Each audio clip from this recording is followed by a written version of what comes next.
team assembled. Good afternoon, and thank you all for being here.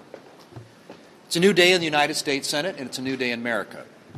The American people have loudly rejected the failed policies of the Biden, Harris, Schumer agenda.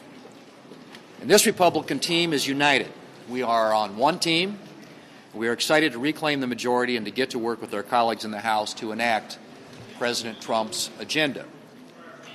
We have a mandate from the American people, a mandate not only to clean up the mess left by the Biden, Harris, Schumer agenda, but also to deliver on President Trump's priorities.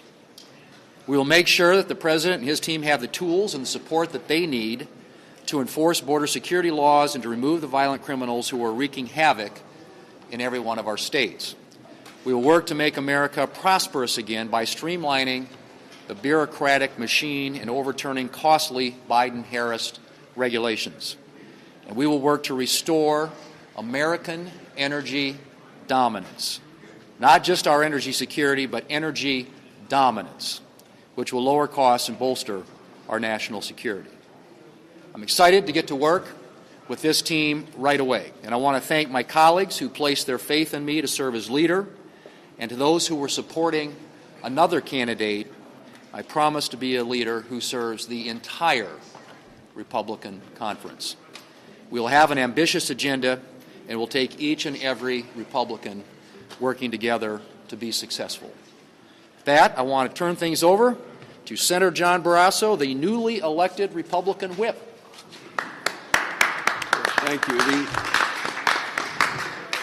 On election night, America saw the remaking of the Republican Party for the better. This election was about the answering to the question of, are you better off now than you were 4 years ago? And the American people said no. Only 1 in 4 Americans thought that the country was heading in the right direction.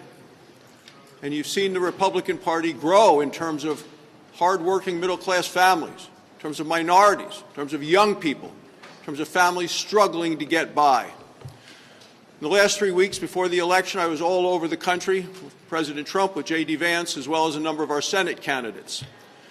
One of the stories that stuck with me was a woman in Michigan who talked about the fact that she was embarrassed to let her husband know that she had to go to the local food bank in order to get by. Republicans listened to those stories. Democrats were focused on President Trump. Republicans were focused on the needs of the American people, people who wanted to get prices down, wanted to secure the border, wanted us to unleash American energy, people who wanted to make America look and be strong once again around the world. That's what the Republicans listened to, that's what we're responding to, and we are now working together to make sure we can put America back on track. The newly elected Republican Conference Chair is the Senator from Arkansas, Senator Tom Cotton. Thank you, Senator Thune. I'm looking forward to working with Senator Thune and the rest of this leadership team. I'm very grateful for the confidence that my peers placed in me. We all remember what it was like when President Trump was in office and we had Republicans in charge of the Senate. We had low prices, we had high wages, we had a secure border, we had a strong military, we had a peaceful, stable world.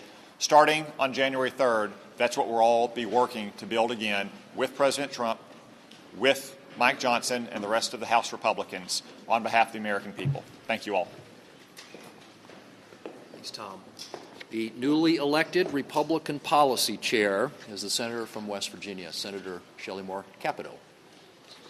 Thank you, and congratulations to our new leader, John Thune. He will be a strong voice, as he has been in the past, as the whip, and I look forward to serving with him and with all of our leadership team. I want to thank the others that ran. We had a really strong, healthy discussion, and we've all come out united and friends. And one of the people that was in our discussion is one of the people that is going to, although he didn't say anything, his presence was very much felt, and that is the Vice President-elect, J.D. Vance.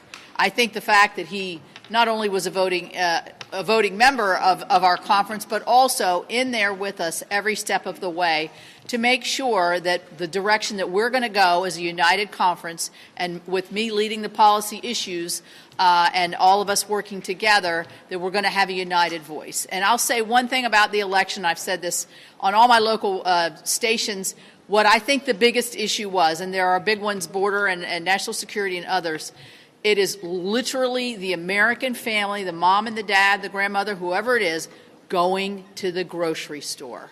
We do it all the time, every week, and we could see, all of us could see, the escalating costs of something so very basic to us, just the cost of food, and hearing from the vice president in her campaign, the economy's doing great, don't worry. And so we hear those voices, we hear them loud and clear, and those are the voices that we're going to respond to along with President Trump through the next several years. Thanks, Shelley. The newly elected Senate Republican Conference Vice Chair is the Senator from Oklahoma, Senator James Lankford. Hey, congratulations to John Thune. We're looking forward to his great leadership there. Republicans were asked a very simple thing. Can you get us back on track? Over 70% of the country right now believes the country is on the wrong track. Our task is going to be very, very simple: to defend our values, to be able to strengthen us as a nation, and to be able to bring prosperity to people that are really struggling right now. That's a primary issue for us, and all of those things are things that we're going to get onto immediately, because the American people have spoken and said we do not like the direction that the country is going, so let's get us back on a better direction. So this leadership team, President Trump, J.D. Vance, we're headed in a direction to be able to get the country back on the track that she is looking for. Thanks, James. And the newly elected chairman of the Senate National Republican Senatorial Committee chair is the senator from South Carolina, and he is already planning on expanding our majority in 2026. So, Senator Tim Scott. Hey, brother. Without any question, President Trump set out to make sure that Americans felt like this country and the American dream was alive and well and there for them. From the border to fixing the economy, to solving the issue of crime and restoring confidence on the global stage, President Trump has been very clear on his agenda. Our goal with our leader, John Thune, is to make sure that we achieve those objectives. My passion is making sure that we defend our current seats and expand the map and expand our majority so that President Trump does not have 2 years with a Republican majority in the Senate, but he has 4 years in control of making sure that America's agenda comes home to each and every household. Thanks, Tim. Couple quick questions. Do you have any concerns about President Trump's cabinet picks so far, and what advice will you give him when it comes to choosing nominees who will pass Senate confirmation?